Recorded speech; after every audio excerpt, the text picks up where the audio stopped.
Every word we say is a magic spell. So spelling, spell casting, has been specifically used to denigrate ourselves. We are born into this world. Born comes from the English word barren. Today's definition of barren is unfruitful, bleak, and lifeless. Our children, as designated by our language, aren't even ours. Parents are a pair who rents.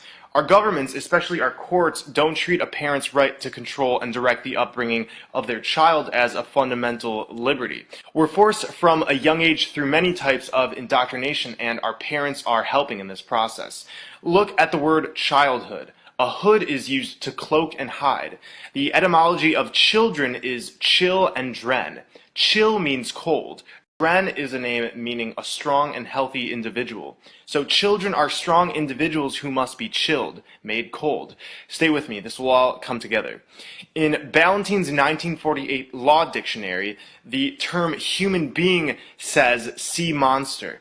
When we see monster, we get the definition, a human being by birth, but in some part resembling a lower animal. In the Oxford New English Dictionary of 1901, a human is defined as belonging or relative to man, as distinguished from God or superhuman beings. So these definitions are telling us we're monsters, and the word live backwards is evil. Our language is telling us we're born as monsters who are bleak and lifeless to a pair who rents us out to the government and other corporations that indoctrinate us. Our childhood is spent under a cloak, and we're evil when we live. Our sentences are made up of words. The word sisters in Greek mythology were fates or witches who controlled the fates of man. Every word we say directly affects our reality and ultimately our fate. The Egyptian deity Thoth is said to have invented language and writing.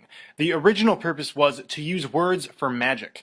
The words write and write are pronounced the same. A rite is a ceremony or ritual.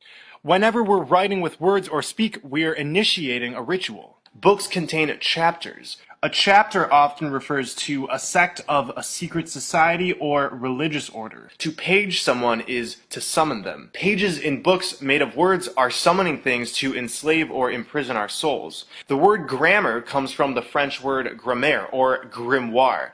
Grimoires were ancient magic books which contained instructions to summon demons. We wake up each morning. A wake is a funeral party held for the dead. At the beginning of each day, we say to each other, "Good morning."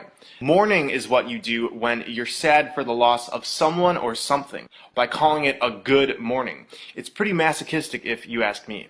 We then go to work at our occupation. When we occupy something, it can mean being occupied by a military force, like in war. Many occupations are focused on money and the dog-eat-dog mentality.